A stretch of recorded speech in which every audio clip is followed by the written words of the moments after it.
Globalists got together in Kyiv yesterday to kiss Zelensky's ass, provide some nice bedside manner to Zelensky, and ask him to carry out more war against Russia and offered up to $5 billion in frozen assets. Here's Justin Trudeau. We're also dispersing the first installment of the $5 billion in assistance to Ukraine funded through revenues from frozen Russian assets, along with providing a grant to help Ukraine maintain its energy security in the wake of consistent, reckless attacks by Russia on Ukrainian energy infrastructure. All right. So after that, he did some hugging and some kissing at the Ukrainian dictator, his favorite little troll. Take a look. Come here, big guy. Come here, little guy. What a real pleasure it is to be. Can I take you home in my pocket? Once again on this back to Canada. Trip to Ukraine. Thank you so much. Would you like some poutine? I can bring you some. Oh, thank you so much, Justin. It's so great to have you here. Sorry. No, that's my voice. Sorry. Did you ever see the Wedding Crashers? Where it's like, coming in for the real thing. Yeah. And he's trying to hug. Coming in for the real thing. Come here, my little guy. Broski. I shove you in my little pocket, take you back on the Canada Air flight. Our next guest just discovered this morning that Trudeau doesn't even have the $5 billion in seized Russian assets that he promised to give Zelensky.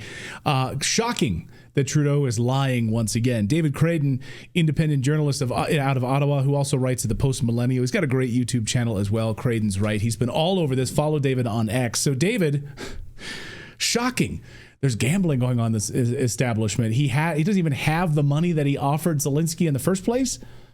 Oh, it's this incredible story here, Clinton, and nobody's picked up on this. It's just amazing.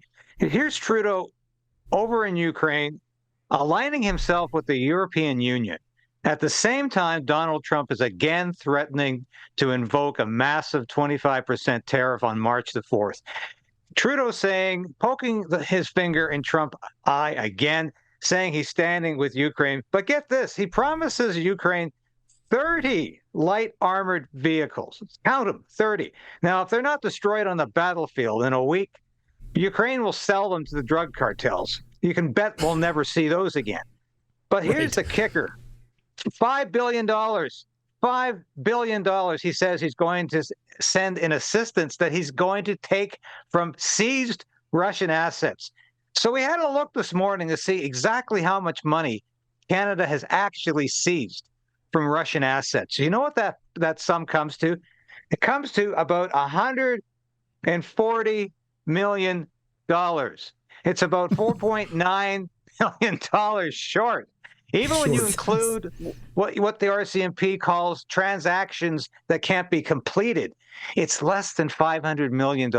So the cash, the actual monetary value that Justin Trudeau has actually seized in Russian assets, it's about $140 million. And he's promising $5 billion to you. Where's that coming from?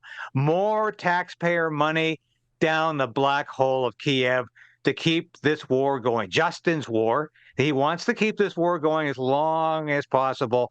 And do you think he wants peace in Ukraine? Not for a minute. No. So is it possible? I mean, we're using the word seized, but he stole it from people who are just ethnic Russians or have a Russian passport and just like, oh, you're Russian. We're taking your money because, the world is letting us do it.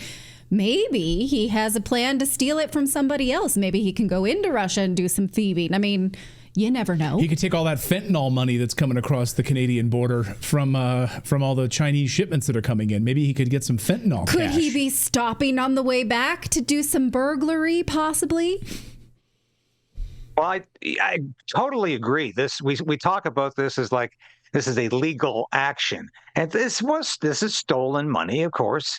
And from the perspective of those who had it stolen, yes, it's downright thievery. But the talk right now, Natali and Clayton, is absolutely crazy. I mean, here's Justin Trudeau inserting himself in peace negotiations where he's not only redundant, he's irrelevant. There's no place right now for Justin Trudeau. He was not even invited. He was not even invited. So what's he doing there? And it reminds me of the old line from Hogan's Heroes of Major Hawkshadow. What is this man doing here? He is always in the wrong place at the wrong time, parading around like he matters anymore. And of course, we're in the twilight minutes, hours, days, weeks of his prime ministership. He's promising to go on March the 9th. We will see if that actually happens. But there's people in Canada, if you read the crazy mainstream media in Canada, they're not only saying, good for Trudeau for standing up for Ukraine. Heard the same thing, by the way, as you folks have pointed out time after time, from our conservative leader yesterday, Pierre Poilievre, once again going to bat for Ukraine, going to bat for Justin Trudeau in lockstep with Trudeau government policy on Ukraine. And keep this thing going, keep funding Ukraine, keep pouring billions into this black hole of Kyiv. And there's actually people in Canada now talking about, well, let's exchange the United States and NATO for Ukraine.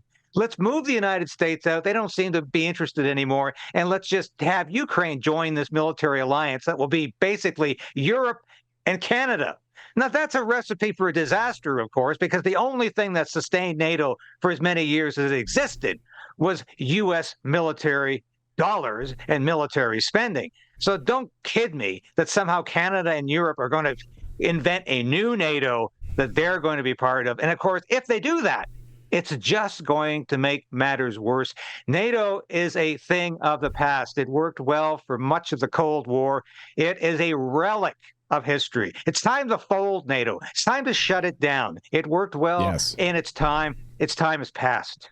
Well, even if Europe and Canada did, it would be a JV version of NATO, right? Yeah, so you can go ahead and tank your economy trying. But, the rest of us don't want that. I can't but help think, David, that this is like trying to be a slap in the face to, trying to set up the Liberal Party in Canada against Trump. Trump's position right now. He's about to hold peace talks with Putin. They're actively working towards a peaceful solution here to try to end this. And he's already sort of distanced himself from Europe in a big, big way. And Justin Trudeau aligning himself with the European side of this, trying to go up against Trump. Is he trying to set up sort of a spike for the Liberal Party against Trump as he faces tariffs and all of this going over the next few months before elections? Oh, precisely. And I've been saying this for the last 3 months. This whole idea of a trade war with the United States is something the Liberal Party is just enjoying too much. Justin Trudeau started this.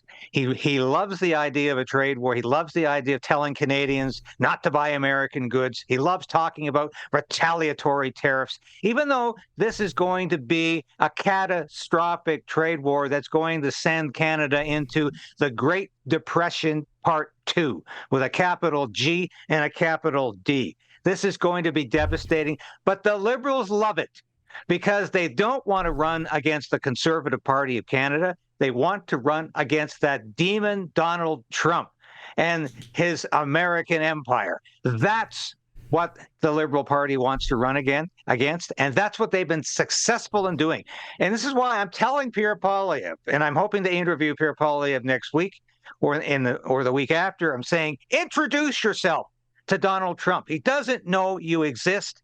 Tell him there's a conservative alternative in this country to the Liberals that will work with the United States in a positive way so we can both prosper. But get off your butt and stop talking about Ukraine. Get concerned about what's potentially around the corner, literally within days, and tell Donald Trump to stop throwing a lifeline to the Liberal Party, because they love this idea of a trade war. They don't care if Canada suffers. They don't care if we go further into decline, if we go into a Great Depression, because it's all about winning that next election. They want another 4 years. Mark Carney is their anointed leader. He's worse than Justin Trudeau. This is a globalist supreme. This is a man who is dedicated to the green energy deal, who's dedicated to net zero, who is completely committed to the WEF and its entire agenda. Well, and Pierre Poilievre is completely addicted to Ukraine. So I don't know what's going on in Canada. But David Creighton is always keeping them honest in Canada. Thank you for your honesty and your transparency and your great journalism up there, as always. David, keep up the great work. Thank you, my friend. Thank you so much. Always a pleasure to be here.